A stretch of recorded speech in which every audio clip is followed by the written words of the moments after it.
let's get into this one Yeah. here.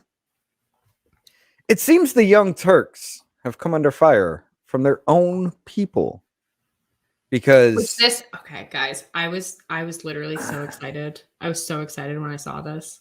It made my day. Made my month. We're gonna have, if we do that in Midwest, we're gonna have to wait for the Rumble only section. We've already had her channel demonetized with the whole Trump thing, but yeah, the Young Turks have come under heavy scrutiny now. These are some prominent leftists. Anna Kasparian and Cenk have really been taking it to their own crowd. And it all started with this one when Anna Kasparian tweeted out, "I'm a woman. Please don't ever refer to me as a person with a uterus, birthing person, or person who menstruates. How do people not realize how degrading this is? You can support the transgender community without doing this ish." I agree. Start a slow clap for Anna, because perfect. And you know what else I got really excited about? She did not back down from this. She didn't change. She didn't apologize. She just doubled down and was like, nope. And the the heads just rolled. Like, people lost their minds, and they were like, yeah, I respect you a lot, but this notion that the mere existence of trans inclusive terms, rarely used in casual combos, bullshit, somehow degrades women, comes right out of the rights anti-trans war on women playbook. There's a reason why they're praising you for this. No, people are praising her because she's actually just being honest. Yeah. And I can give credit where credit is due. When you say something 100% correct this time. Yep. Yes. And what frustrates me too is a whole bunch of these comments where people nobody's ever called you that. Nobody ever uses those terms. Nobody ever does this. Nobody ever, yes, they do. Yes, they do. And they do. And now you're trying to say, well, that's not happening. It's the that's not happening mindset that I always talk about, because they just don't want, AOC sits on the fucking floor of Congress saying these words. Yes, it is used. She calls women birthing persons. Chest feeders. Yep. And you know how many TikToks I've seen of women, specifically women, saying, I'm only going to call breastfeeding chest feeding from now on to be inclusive. So it didn't matter. It's not a lot of the arguments against Anna are quite literally, Subi, your side's gonna roast you now. I hope you're ready for the tolerance. Yep. He was right. And they came at her hard. Even Carrie Lake, a broken clock.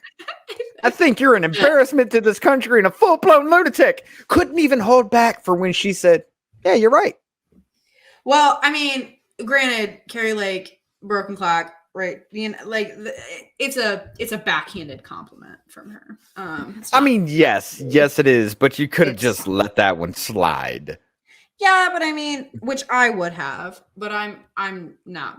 She's much more explosive, especially on. I mean, her pinned tweet is I meant every word, fuck boy, to Tim Pool. That's her pinned tweet on her profile. Do I even have that? Yeah, that is her pinned tweet, isn't it? No, that was Eden Miles Chong. Yeah, I stand by every word, fuck boy. Well, I thought. Which is pretty funny. I'll give her that. She makes me laugh in her unhingedness, because it's very, she's, I don't know, very entertaining. I have it here. Let me go.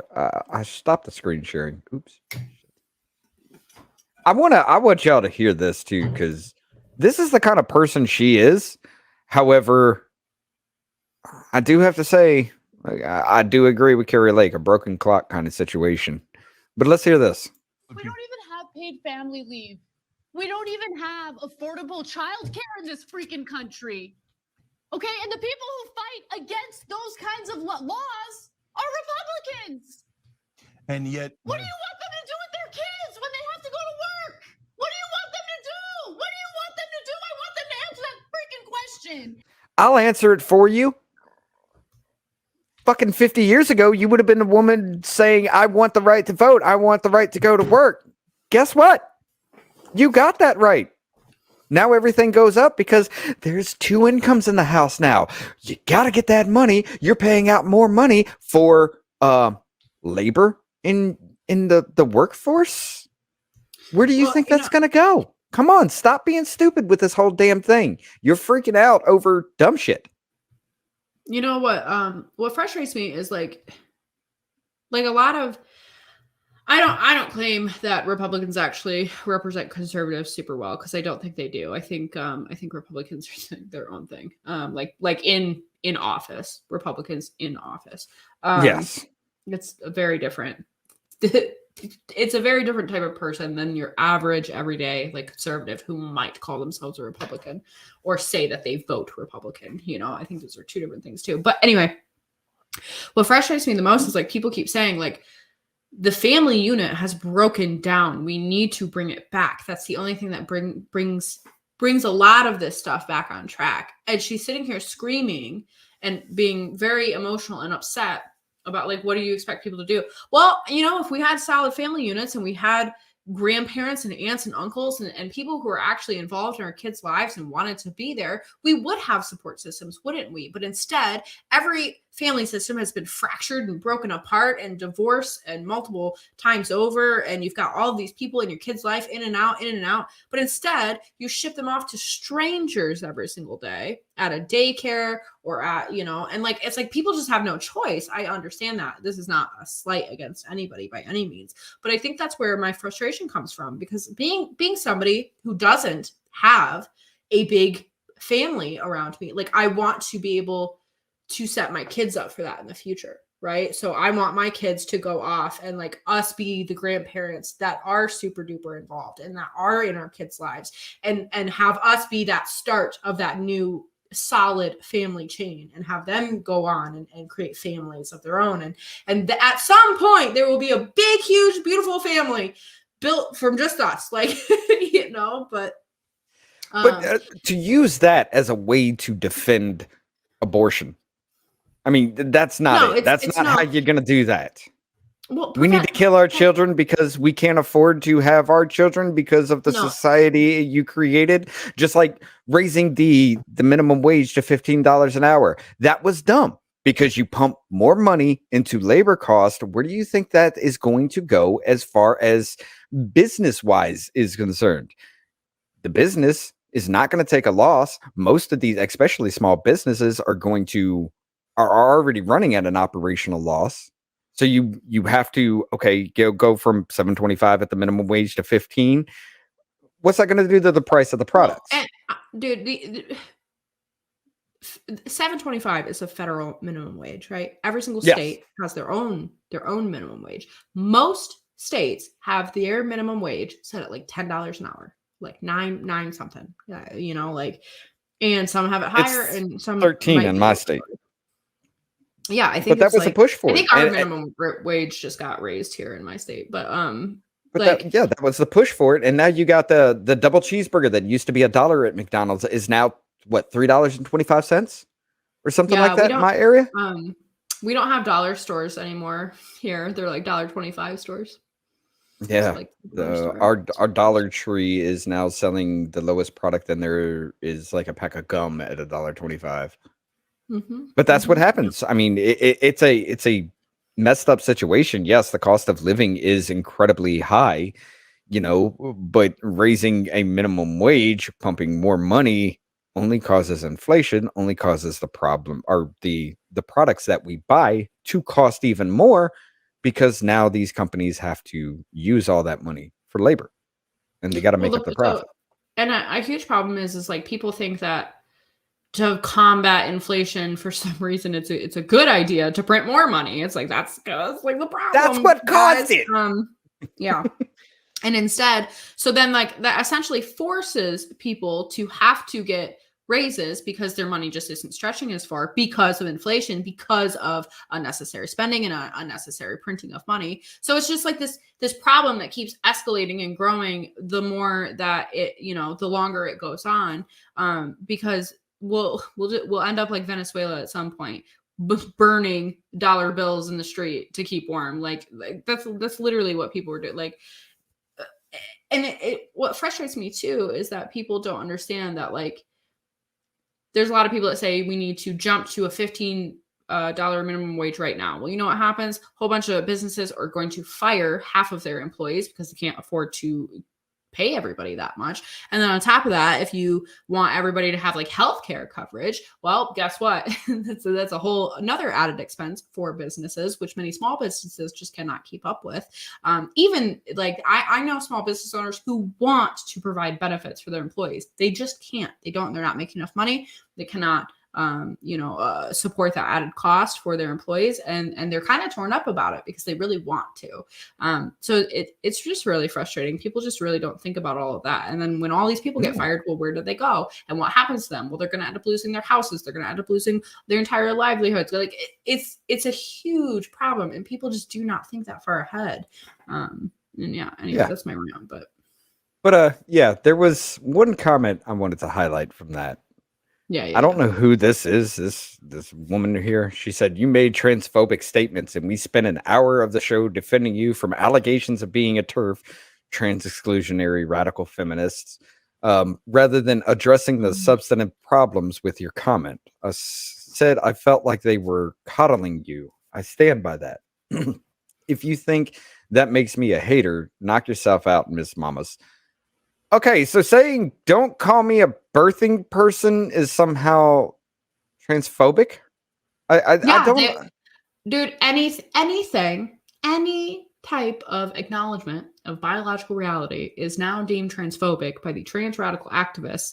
And, you're basically just unaliving trans kids if you dare stand against gender ideology. That's what somebody recently told me. Anyway, it's an absolutely unhinged person, but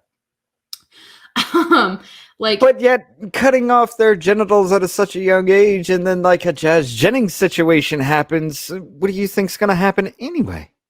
Yeah, but apparently that's a-okay to them, because affirm at all costs, at all surgeries, at all body parts missing. Like it's really sad. It's really sick, and I'm tired of this too.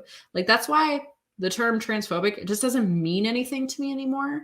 No, it used to. I used to take offense to those terms because I was like, well, I don't hate anyone. I don't hate any people. Like, and me being kind of more like tender hearted, I guess, it would really bother me when people call me like transphobic or homophobic or whatever. And somewhere along the way, it just stopped caring because it's like you guys call anyone who disagrees with you transphobic, or but you'll be the first ones who jump to just being completely nasty. And I like pointing out when people are like ableist or when they're doing stuff like that, because it's like you guys are the first people to do that. Like, but yeah, the meltdowns over one referred to as women is pretty wild. And what's happening right now, what we're seeing is the intersectional war of, non-binary people want to be at the very tippy top. And then it's like the trans women, and then it's like trans men are somewhere on that. And then it's like all of the rest of the LGBTs, or all of the LGBs, you know what I mean? But anyway, it's the stacking type of totem pole that's going on. And women are at almost the very bottom. White men are at the very bottom of the heap. So, but yeah, it's this is their hierarchy, and the left claims to want to dismantle hierarchies. No, they want to dismantle the current forms of authority and hierarchies that we have in our country, and then replace it with their own very subjective form of hierarchy, which is just the intersectionality. Right. But I mean, for her to come back here, the meltdowns over wanting to be referred to as a woman rather than a birthing person is pretty wild. I'll never apologize for that, especially as a biological woman who has had a effing lifetime of being told I'm less than. I'm a woman, no apologies. I mean, I will give her that, but being told you're less than just because you're a woman does not exist.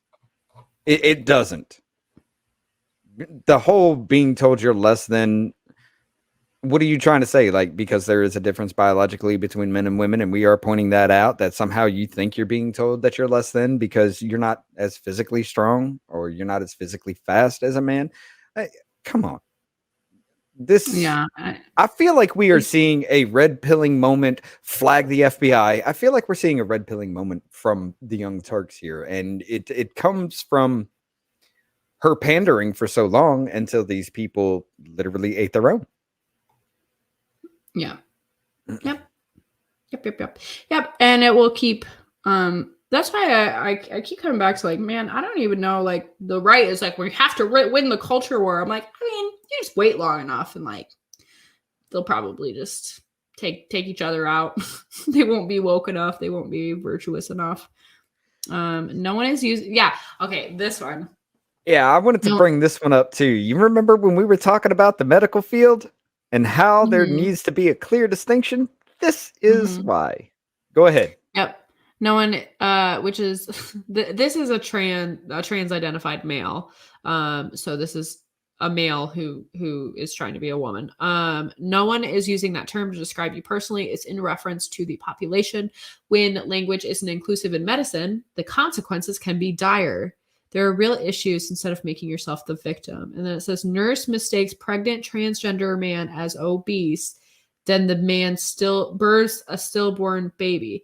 This is why you cannot have inclusive terminology, because very horrible medical mistakes will be made because this nurse is thinking this is a dude.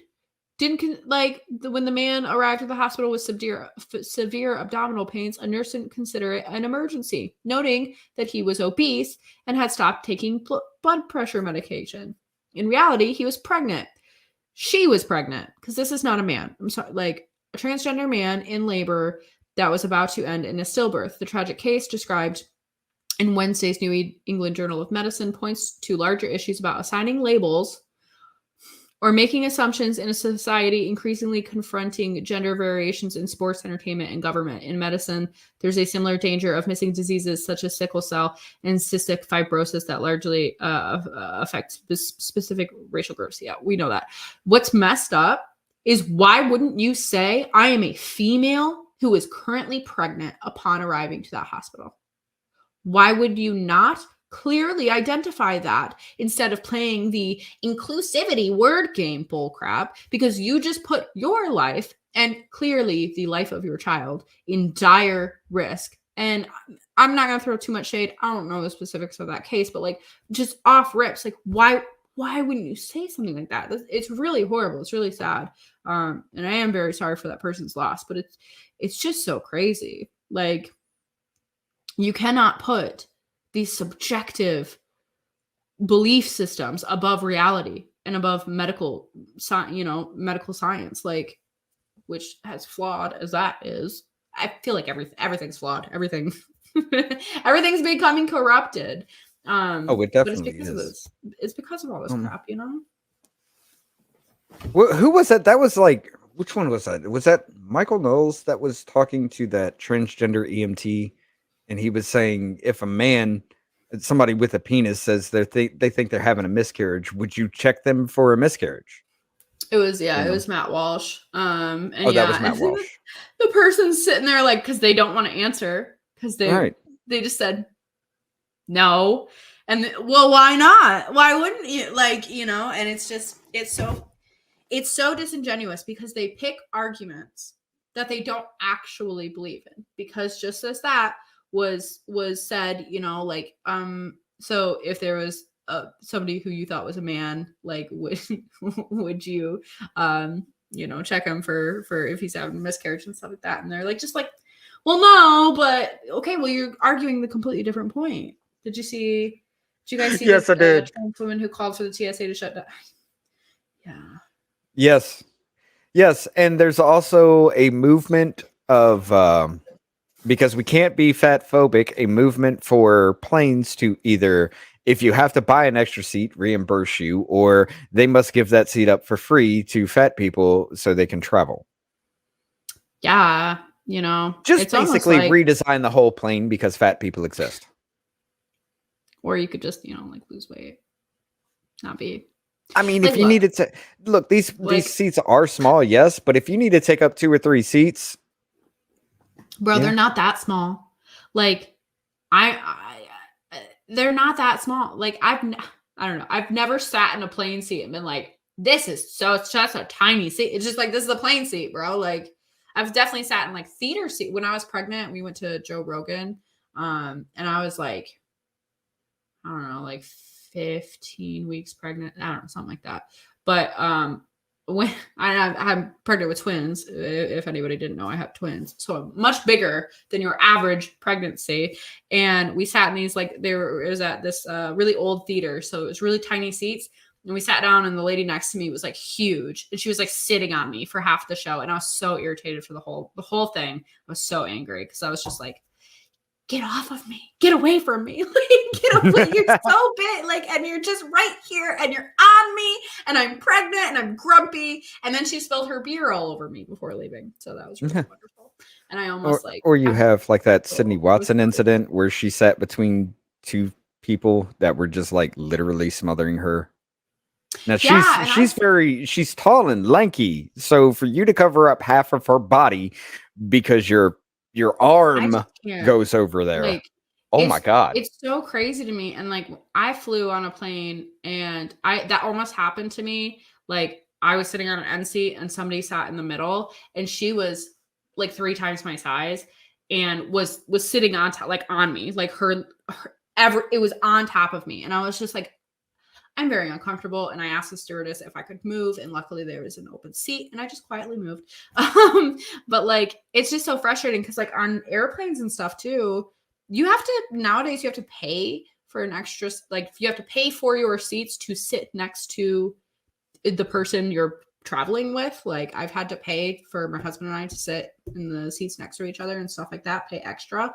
And it's like, bro, they don't just like give out free plane seats. Like, what are you talking about? You have to, like, I have to pay extra just to sit with my husband. Like, you know, if you got a toddler, they don't just give you a free freaking ticket. Like, no, you gotta pay to play. Like, it's just irritating. You remember what I was saying about the crazies? Mm-hmm. Yeah. I don't know. You say a lot of things. Stay away from chat. Stay away from chat. But I do want to highlight something here. I think that's Hito 420. As someone who's fat, you don't get extra money back just because you had to buy an extra seat to not inconvenience another person on the flight. Yes. You know, I agree with that, as, you know, a lot of the people that I grew up with were incredibly fat. And one of them actually did have to buy an entire seat to get on a flight. And she was mad about it. And all I got to say is, look, you had one kid and then blew up 300 pounds. Why do you think you should be, literally everybody needs to cater to you? And yeah, for sure. Yeah, that was an aunt of an ex-girlfriend of mine who hated my guts. You know why? But yeah. But yeah, go ahead. I'm just gonna say this. If you watch streams or videos to like purposefully hate comment, you're just like really sad, bro. Like it is. Like I've seen Junior the entire time. You're wasting your time hate watching. Go watch something you enjoy, man. Like it's just sad. It's I don't know what kind of life these people have. If you don't like what's being said, why are you here? Oh, you don't like that? There you go. You think I'm a fucking snake? Whatever, dude. Shut the fuck up. I've been ignoring him till now, but yeah. Anyway. No, yeah, it's just people are silly. People are just really silly, bro. Like, I don't know. I just don't. I don't watch content just to sit there and be like, meh. Like. This is funny. But yeah, no, the whole Anna Kasparian thing, I don't know, like, because she kept tweeting after that, and I was just really proud of her, honestly. And I think I watched that debate she did with Ben Shapiro, and I thought it was a really good debate, actually. She was very calm, she was level-headed, she was willing to just participate in the conversation, and it was so different from how she is on her show. And I'm like, I wish I saw this side of you more, quite honestly, because on your show, you're just so crazy. And it's like, outrage gets the clicks, I know, but also being calm and level-headed like people will take notice of that. So Yeah. And that is literally pulling them out of their bubble, their cult. That once you get them out, you can have a reasonable conversation. It's pulling those people out. She is kind of willing to step back a little bit. You know, she is kind of willing to go out there, so I will give her that. But to go from that and seeing that and, you know, playing level-headed kind of role and then jump right back into all that, I mean, you're so disingenuous at that point. Was it disingenuous in the debate, or are you being disingenuous on your show with your rhetoric? You know, it's that kind of thing that just kind of like, come on. You know, What was that?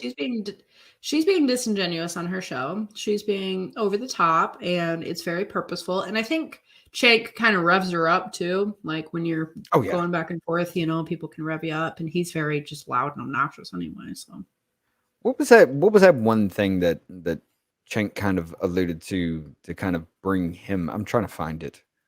But he the was saying bestiality something. thing. No, he was saying Oh. like if the rights, you know, if you can agree at least 5% with the right, they're accepting of a conversation. But if you step out of line, even 0.505% with the left, they want to cancel you. And he's spot on. Yeah, I feel like I didn't agree with the tweet when I first saw it. I can't.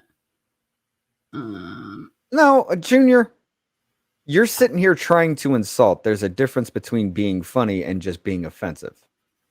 Yeah, for real, man. Like you're not. You say you're a comedian. This isn't funny. I'm not sitting there paying a show for you to roast me in the front row or anything like that. You are literally just being offensive. Everything you have said is an attack towards me. It's not funny. You're just being a dick. And you can leave if you want to. I don't care. But to sit here and just let you run your mouth like that, you're going to get some pushback. And now you're trying to play victim because we called out your bullshit. You see how that works? You see how that works? We call you out, and now it's, oh, you can't take a joke. No, dude. Shut up. No, people do that after being a dick to just probably be like, "Eh, it's just a joke." Like clearly no, because you've just been like, it's not funny. So maybe reanalyze your comedic skills. But you know, it's saying something 1,000 times is not funny. If it didn't land the first time, it's not going to land the next 999 times. It's just unnecessary, man. Like it's just silly. You're silly. Anyway. I gotta wrap. We gotta wrap up because it's late. Okay, so I guess shit. It is 9:30. Oh damn. Okay, but yeah, I guess we can skip the whole the Rumble thing.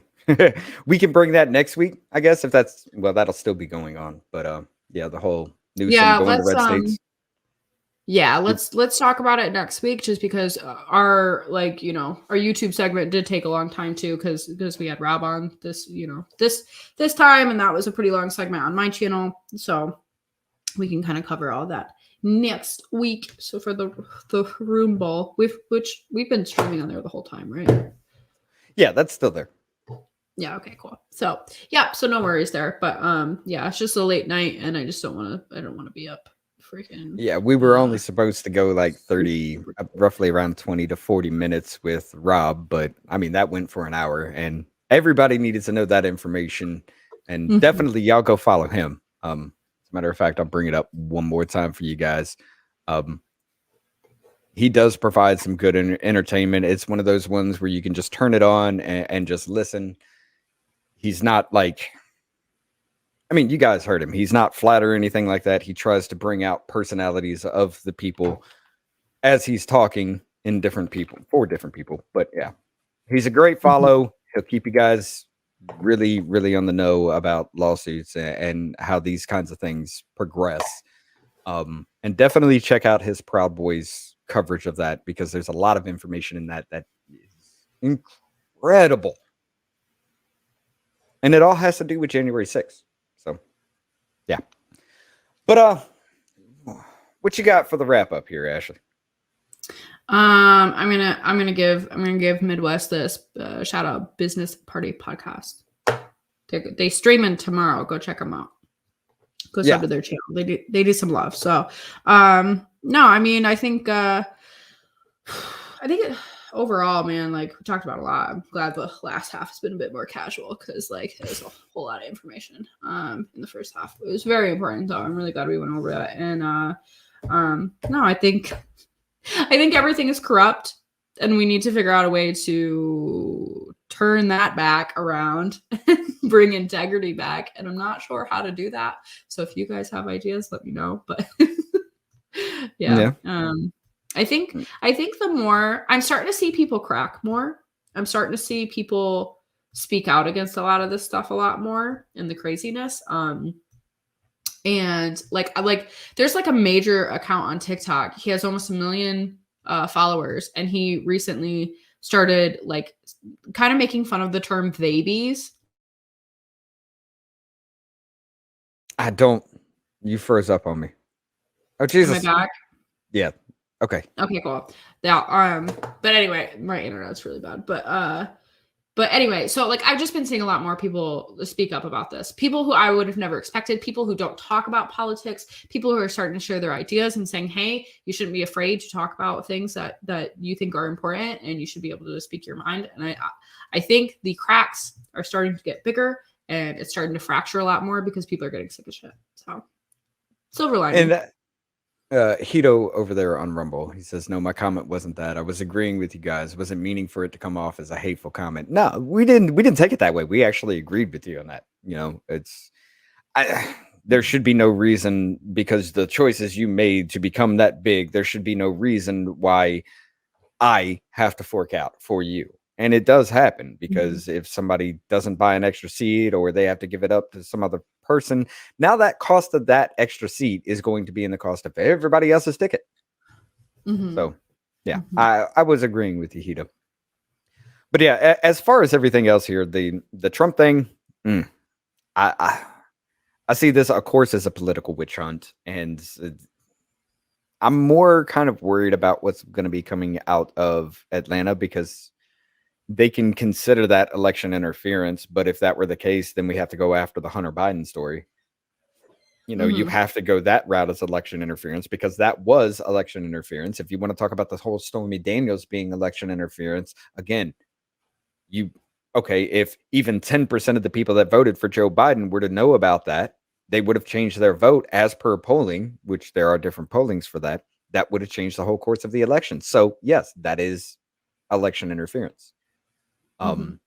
You know, the Ukraine thing, I've called that from the very, very start. I knew this was just going to be some money laundering scheme to protect our government from being ratted by somebody that they put in that position. So yeah, the fact that we've spent over 200 billion now is concerning, and they're still losing. That's an issue. Why are we still backing this? Why do we have troops on the ground? Why is our military there when you're telling us that it's just a proxy war situation and we're just funding them? That's an issue. You know, the FBI thing is not going to stop until we abolish the FBI. It's been used against the people so much now that there is no point in it. It was supposed to be looking out for the best interest of the people, and now they are after the people. They need to go. We're just looking out for you guys. We just want to do what's in your best interest. By Words you never trust. Words pill. you never trust from government organizations. Yeah. And of course, I think this Young Turks thing, they're going to continue to play this outrage, this feigned outrage thing. But the fact that they're actually now starting to say enough is enough with this shit. You've pandered too long. Now you're going to be eaten by your own side. I think it's a good thing because they are, even Hassan Piker, which is actually Cenk Uyghur's, I think, nephew, went against them. And he's, no, you can't say that. This is too big of a thing not to actually watch unfold. And yeah, if I were on Twitter, I probably would have said something, but I've been permanently suspended. But I'm definitely going to keep an eye on this because there is a major change happening within them, and it's all because birthing person. So yeah. But That's just what we know about. There could be. oh That's yeah, just the what. That's just the one thing she's okay speaking out about. There could be other things we don't know. there's probably a lot more than that. Yes, and It's typically not just one thing. she's showing cracks, and it's great to see. But all right, ladies and gentlemen, if you haven't already, definitely hit that like button, share the show. We've been steadily growing on both YouTube and Rumble, and you guys are great for that. We've Yeah, gone a appreciate you little guys. bit long here. So next week we will definitely our Rumble segment will be Newsom creates political organizations in red states, which is a bad move. And I've got some things to say about that, and YouTube's not going to like that. But we will save that for Rumble next week. And let's go ahead and wrap it up here. You know what I forgot to do? And this is my bad. Always, I forgot it. But the closing statement here, like we always do, the mainstream narrative has become a cancerous to society. Currently, there is no known cure, but doses of other treatments have shown some promising results. Ladies and gentlemen, off-label use has been authorized. Y'all have a good night. We'll see you again very soon. Goodbye. Have a good night, guys.